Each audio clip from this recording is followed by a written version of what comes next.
Okay. It's Tuesday, November 22nd, 2022 at 1:03 p.m. This is Detective Sergeant Van Leuven with ISP. I'm here interviewing Chief Deputy from the Latah County Sheriff's Office, Tim Best. Also present are ISP Detective Richard Olson, Idaho State Police Detective Gary Tollison, ISP Detective Jeff Talbot. Okay, Mr. Best. You call me Tim, is fine. Tim, what do we got?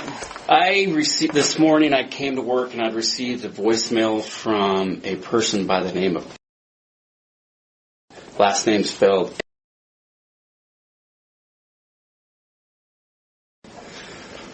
And he just said, "I just wanted to talk to you." So I didn't know what it was about. I called him up, and he said he had some information for me on a case. And I said, "Which case?" He said, "The one in Moscow." And I said, "This isn't ours." He goes, "I'm only going to talk to you." And because he made reference to a case I handled about, he said 13 years ago, involving his daughters. So he just remembered. He said, "I just only want to talk to you." So I met him at his place of business in, I think it is off, I can get the exact address for you if you need it. And I'll get it. I don't have I wrote down his cell phone number, but I forgot to bring it with me, but I can get you that information as well. So I showed up there about 11 o'clock this morning. And he had... How old of a guy is he? He is probably in his... I can get you his... we'll have his contact information. And he does different jobs. I think it's out from my conversation with him. And he told me on Monday morning, got up, did his business as usual with his brother. His brother's one write this name down, same last. They went into Moscow to check on a few jobs, and then he came back. Then when he got back to his shop, some more information you need, he got a phone call by a person from a friend of his. It's mainly through work. He's another. His name is. You want to write that? And go ahead and write his phone number down so you have it. His phone number is.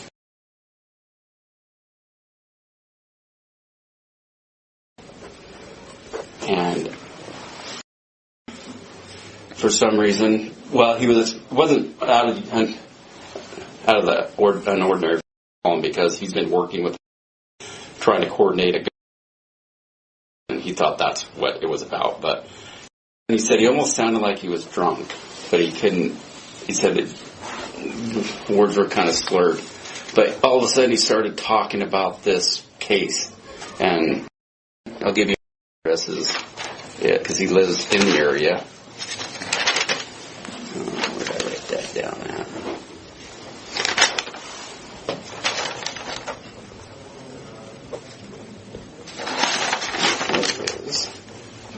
It was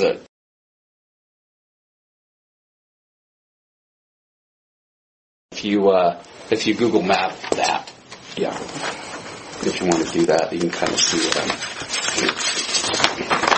Yeah, so that residence like here. Yeah, that's where, and he lives in the south half of the duplex. That's what told me. So. Okay. But he was talking to him about this, and he said, well, he told him that his uncle used to work for the ATF, and he has one of his uncle's ATF hat and jacket. This is where it gets really weird. And he said that he put on that stuff, and he went over to the crime scene when they were taking the bodies out. He said he actually walked into the house, and he started, and he made this statement to that it was just a very bloody scene, and one of the poor bastards, he made it to the bathroom. See, I have no idea about the crime scene, but he was obviously referring to the male victim was in the bathroom. But they were but they had just already carried one body out. And I was just listening because obviously that did not happen. I would say that unless somebody did. But he said that MPD officer, which I just found out that this officer's name, he didn't even make it through FTO, but he said that he spoke to an MPD officer's name, which was a cadet here, recruit, didn't make it through FTO. I just found out that from Friday. That was a while ago. And interviewed him and wanted to go search his house, but wouldn't let him. So that was, and been sitting on this information since, a little over a week, since Monday, just right after.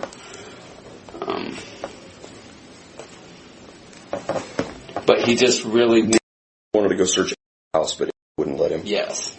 Said, no, you're going to have to contact my landlord before I let you in there. I thought that was just very strange, the whole ATF thing, and why he would be spewing this information of this guy. And then he described the crime scene. He said, he asked, you ever shot a deer? Well, yeah. Imagine shooting a deer inside of an apartment building. Why this guy would be telling him this? Because that's what it looked like. All right, so I'm a little confused. Is saying this to... No. Telling this stuff to this was on a phone call that was made, and okay.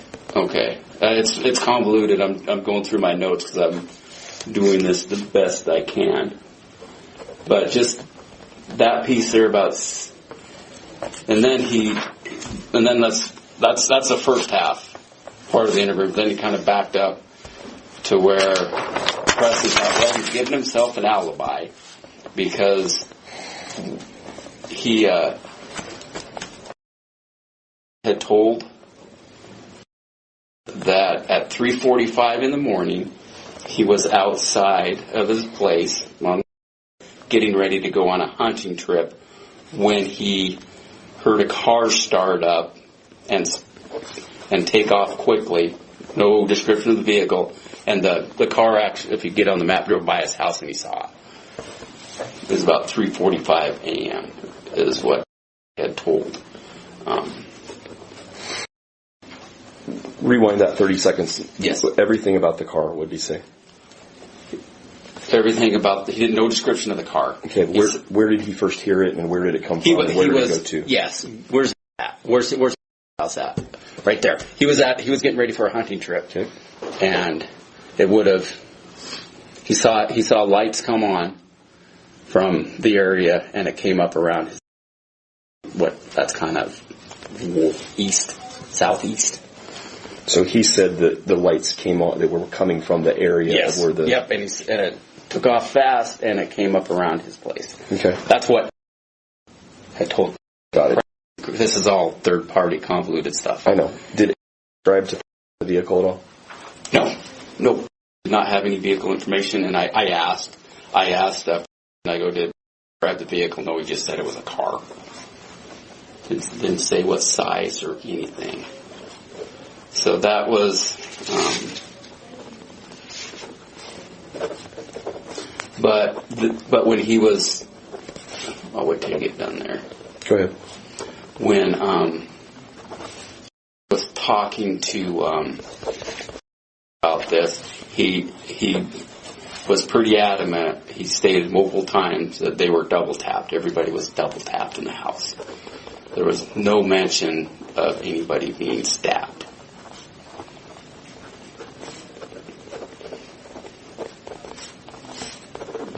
And then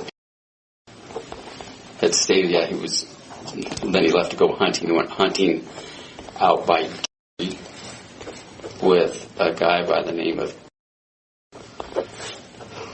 and I know who he's made reference to because he told me that he used to work at, I know exactly who he is, and now works at,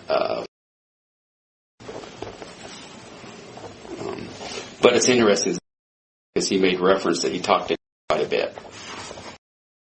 the scene. He said he was at the scene and he was talking. So that's from, and you can get with the PD and see when those went through FTO. So I thought that was, this even just made it weirder.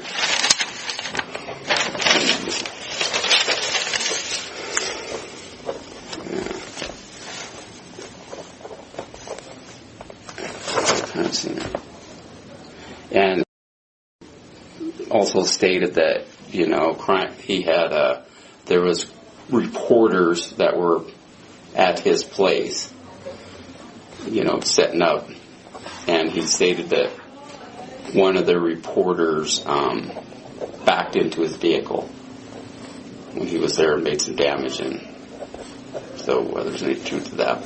But his landlord is a guy by the name because that's what he told. He goes, you can't search my place, you're going to have to ask. I guess it's common spelling I have. Okay. Yeah. And then he said, had asked him if he was sneaking around the crime scene in an ATF jacket and hat. He said no.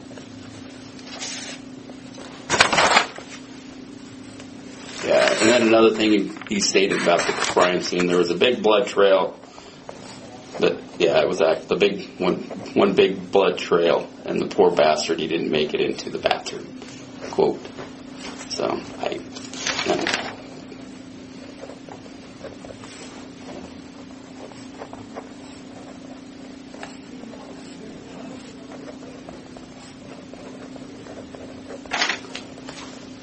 it'd be best if you guys could have talked to this guy, but he was like adamantly that he was not going to talk to anybody except for me. So I apologize. I'm not one to jump into anything. All right, so let me clear up this. Yes. This former MPD officer, because he's no longer a current PD officer. No. Yep. Okay, he's not an MPD. Nope. MPD. He didn't even make it through FTO. I confirmed that with Fry. Okay. And that wanted to go through a house. Yes, because, and the backyard. Mm-hmm. And because he had been in the house in the crime scene. Yeah, supposedly. Yeah, that's coming. Yeah. Okay. And that's when that no, you can't. Said you can't search my place, but it's just odd. I found it very odd, and I know he's not making this stuff up. He's not a guy he would have no reason. And because he sat on this because it was so odd and weird, but he just felt that everything after watching the few press conferences that he did, he's like, I better talk to somebody about this. So that's why he reached out to me. Okay. So have you ever met this? Nope. Don't have any contact with him? No contact with PD may have. Okay. I do not know where he lives at. Yeah, he was talking about his place. I've driven by that place a lot because I live up in the area, and when I come and go out towards the mall, I usually go that way. And made reference to the place he has.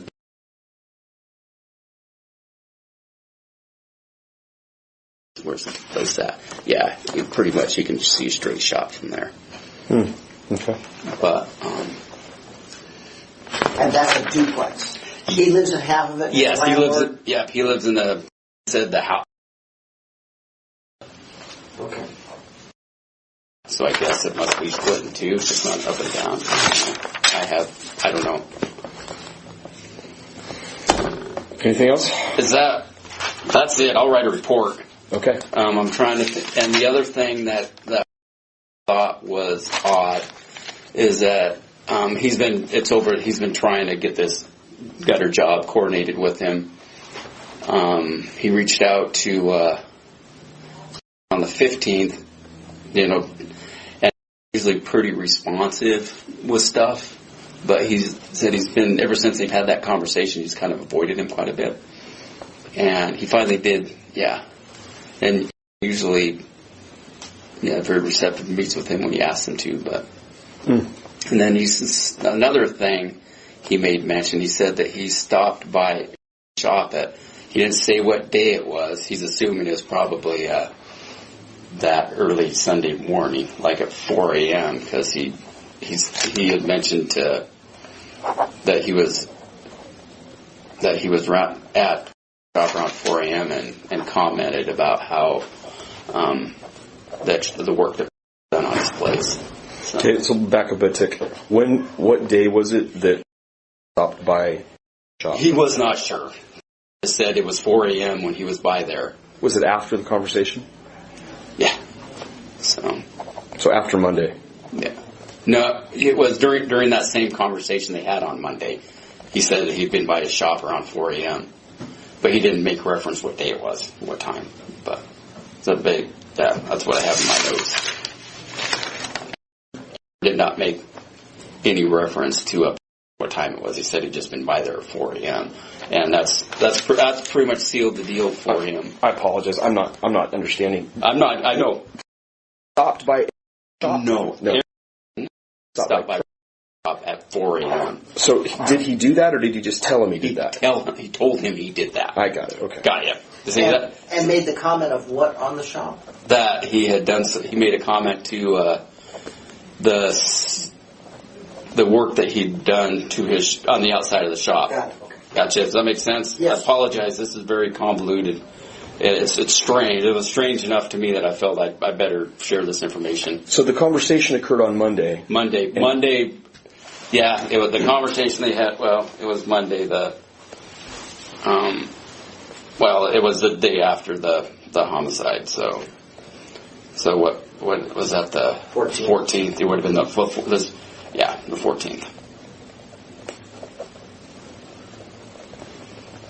Was that? And the phone call that he called him at about 11 in the morning, and they talked for about an hour, but the first half of it was all about this homicide, and it was like finally after probably about a half hour or so got him back on work, because that's what he thought he was calling him for, was that they were going to be working on, that he was going to be a subcontractor at his place. But then he finally got him back on track to talk about the job that they were doing. But for the first half of the conversation, he was just fixated on the homicide, and he said that afternoon that whenever they were afternoon, late evening, but he said he put through on his uncle's ATF cap, telling he threw on his uncle his ATF jacket and hat, and I'm like, that did not happen, but listened and went to the crime scene and walked into it. Got it. All right. Thank you. Whether that's anything, I don't know. It could be. I'll get a report written up so it's documented. Hopefully it's just crap, but it was too weird not to. Even if it is crap, yeah, the proximity to the person. It's the proximity, and what even made it weirder is I walked in here because I found out about it. Because I gave the chief just this quick synopsis, and he's like, didn't he make a threat to go? But here we have telling this guy that he talked to, right? And then of course, and make a notation there. That's brother. He didn't hear any of the conversation, but he was present when his brother was talking with. Have you had contact with? No. Okay. I've not had contact with anybody except for. But is he around? Do you know if he's around? I would. I think he's. Okay. The chief would know. Probably have contact information for him. So, any other questions?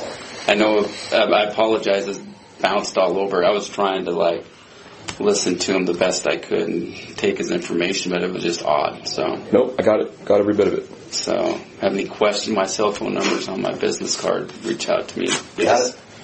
And Fry knows how to get a hold of me too. So. Okay. Hopefully that's helpful or not helpful, but. You never know. You never know. I've done enough of these cases in the past that sometimes that little piece of information might be a piece of the puzzle. Sure, we appreciate it. Thank you. Okay, thanks. All right, I'm going to stop the interview now at 1:23. Please don't forget to leave a like on the way out, subscribe to the channel if you have not subscribed already, and please don't forget to make sure that the notification bell is set to all so you don't miss any of my rants, reviews, reactions, updates, or deep dives. See y'all.